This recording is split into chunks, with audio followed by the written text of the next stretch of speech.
Hello friends, welcome to Latha's kitchen. ఈరోజు వీడియోలో బ్రెడ్తో తయారు చేసే క్రంచీ అండ్ జ్యూసీ అయిన టేస్టీ స్వీట్ రెసిపీని ఎలా ప్రిపేర్ చేయాలో చూద్దాం. ఒక్కసారి బ్రెడ్తో ఈ స్వీట్ని ప్రిపేర్ చేసి టేస్ట్ చేసి చూసారంటే మళ్ళీ మళ్ళీ ప్రిపేర్ చేస్తారు. అంత బాగుంటుంది. పిల్లలకైతే సూపర్గా నచ్చుతుంది. ఇది మీరు తప్పకుండా ట్రై చేసి టేస్ట్ చూడాల్సిన రెసిపీ అండి. చాలా చాలా బాగుంటుంది.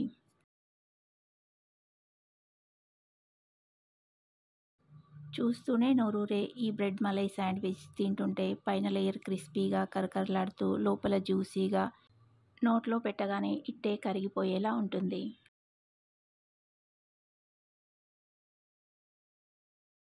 మరి ఆలస్యం చేయకుండా టేస్టీ అండ్ జ్యూసీ అయిన ఈ మలై బ్రెడ్ శాండ్విచ్ని ఎలా ప్రిపేర్ చేయాలో చూద్దాం. ఈ బ్రెడ్ మలై శాండ్విచ్ను ప్రిపేర్ చేయడానికి ముందుగా బ్రెడ్ స్లైసెస్ని తీసుకొని కావాలంటే సైడ్స్ కట్ చేసుకోవచ్చండి. నేనైతే ఇక్కడ సైడ్స్ కట్ చేయకుండానే యూస్ చేస్తున్నాను.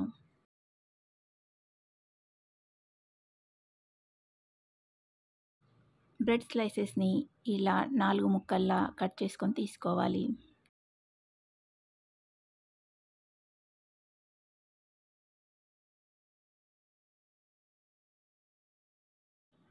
అన్ని బ్రెడ్ స్లైసెస్ని ఇలాగే 4 ముక్కల్లా కట్ చేసుకొని ఒక బౌల్లోకి తీసుకోవాలి.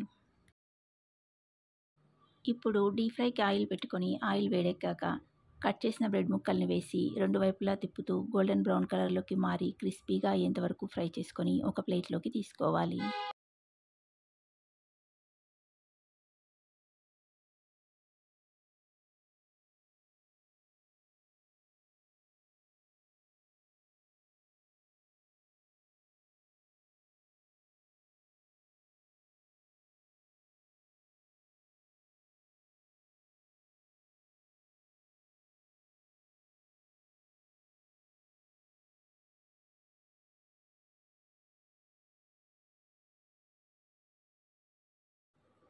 ఇలాగే అన్ని బ్రెడ్ ముక్కల్ని లో టు మీడియం ఫ్లేమ్లో బ్రౌన్ కలర్లోకి మారి క్రిస్పీగా అయ్యేంత వరకు ఫ్రై చేసుకొని ప్లేట్లోకి తీసుకోవాలి. ఫ్రై చేసిన బ్రెడ్ ముక్కల్ని పక్కన పెట్టి ఇప్పుడు ఒక ప్యాన్లోకి 1 కప్పు చక్కెర వేసుకొని ఇందులోకి అరకప్పు నీళ్ళను వేసి 2 ఇలాచీలను కూడా వేసి స్టవ్ ఆన్ చేసుకొని లో టు మీడియం ఫ్లేమ్లో కలుపుతూ తీగపాకం వచ్చేంత వరకు ఉడికించుకోవాలి. ఈ రెసిపీకి చక్కెర పాకాన్ని తీగపాకం వచ్చేలా ఉడికించుకుంటే పర్ఫెక్ట్గా వస్తుంది. చక్కెర పాకం మరీ ముదిరిపోతే బ్రెడ్ ముక్కలు లోపలి వరకు పీల్చుకోవండి.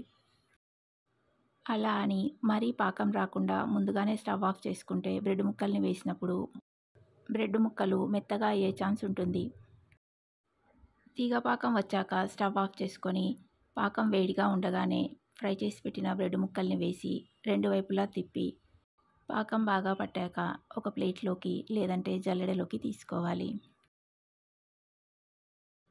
ఒక బౌల్ తీసుకొని దానిపై స్ట్రెయినర్ను పెట్టి పాకంలో డిప్ చేసిన ఈ బ్రెడ్ ముక్కల్ని పెడితే ఎక్స్ట్రా పాకం కింద బౌల్లోకి వెళ్తుంది. లేదంటే ఇలా పాకం మొత్తం పోయేంత వరకు పట్టుకొని ఒక ప్లేట్లోకైనా తీసుకోవచ్చు. కానీ పాకం వేడిగా ఉంటుంది కాబట్టి ప్లేట్లో పెట్టేటప్పుడు విడివిడిగా పెట్టుకోవాలి. ఒకదానిపైన ఒకటి పెడితే బ్రెడ్ ముక్కలు మెత్తగా అవుతాయి.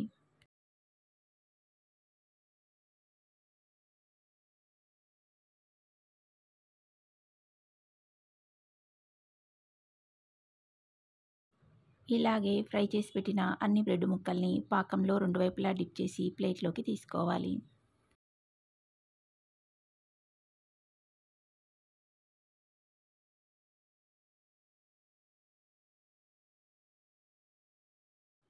ఇవి పూర్తిగా చల్లారాక బౌల్లోకి తీసుకోవాలి. బ్రెడ్ ముక్కలన్నింటినీ పాకంలో వేసి తీసాక కొంచెం పాకం మిగిలిందండి. ఈ పాకాన్ని ఒక బౌల్లోకి తీసుకొని ఇందులోకి 2 కప్పుల పాలను వేసుకోవాలి. ఈ పాలల్లో పాలపొడిని వేసి కలుపుకోవాలి. నేనిక్కడ 2 కప్పుల పాలకి 3/4 కప్పు మిల్క్ పౌడర్ని యూజ్ చేస్తున్నానండి. కావాలంటే 1 కప్ అయినా వేసుకోవచ్చు. పాలల్లో మిల్క్ పౌడర్ను వేసి బాగా కలిపాక స్టవ్ ఆన్ చేసుకోవాలి. స్టవ్ని లో ఫ్లేమ్లో పెట్టి కలుపుతూ మిశ్రమం చిక్కబడేంత వరకు ఉడికించుకోవాలి. మిశ్రమం ఉడికి దగ్గర పడడానికి కొంచెం ఎక్కువ టైమే పడుతుందండి. నిదానంగా కలుపుతూ ఉండాలి. లేదంటే 2 టీ స్పూన్ల వరకు కార్న్‌ఫ్లోర్‌ని పాలల్లో కలిపి ఈ మిశ్రమానికి యాడ్ చేసి ఉడికించుకుంటే త్వరగా చిక్కబడుతుంది. బ్రెడ్ ముక్కల్ని డిప్ చేసి తీసాక మిగిలిన పాకాన్ని దీంట్లో వేస్తున్నానండి. నాకిక్కడ కొంచెం పాకం మిగిలింది కాబట్టి దీంట్లో వేస్తున్నానండి. మరీ ఎక్కువగా ఉంటే పాకాన్ని దీంట్లో వేయొద్దండి, మరీ స్వీట్‌గా అవుతుంది. పాకం ఎక్కువగా మిగిలిపోతే ఇదే స్వీట్‌ను మళ్ళీ ప్రిపేర్ చేసుకోవడానికి కానీ, లేదంటే వేరే స్వీట్‌లో కానీ యూజ్ చేసుకోవచ్చు. స్టవ్‌ని లో ఫ్లేమ్‌లో పెట్టి అడుగంటకుండా నిదానంగా కలుపుతూ ఉంటే మిశ్రమం ఇలా చిక్కబడుతుంది. మిశ్రమం ఇలా చిక్కబడ్డాక స్టవ్ ఆఫ్ చేసుకుంటే ఇది చల్లారాక ఇంకాస్త గట్టిగా అవుతుంది. పాలపొడి మిశ్రమం పూర్తిగా చల్లారాక ఇప్పుడు షుగర్ సిరప్‌లో డిప్ చేసి పక్కన పెట్టిన బ్రెడ్ ముక్కలపై ఇలా వీడియోలో చూపించినట్టుగా అప్లై చేసుకోవాలి. ఒక బ్రెడ్ ముక్కపై పాలపొడి మిశ్రమాన్ని పెట్టి మరొక బ్రెడ్ ముక్కతో క్లోజ్ చేసి శాండ్విచ్‌లా ఇలా సర్వ్ చేసుకోవాలి.